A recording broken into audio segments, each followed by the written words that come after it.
Let's make these easy 10-minute garlic chili oil noodles. They're spicy, tingly, and my favorite option when I need a quick lunch or dinner. First, slice up 2 green onion stalks and finely mince 3 cloves of fresh garlic. Then boil your noodles. These wavy knife-cut noodles only take 4 minutes. Drain and rinse the noodles under cold water, then set them aside.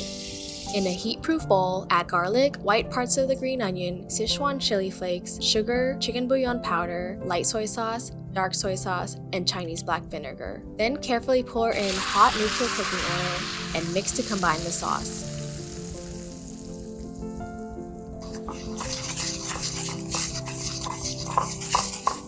Add in the noodles and mix together until the noodles are nice and evenly coated.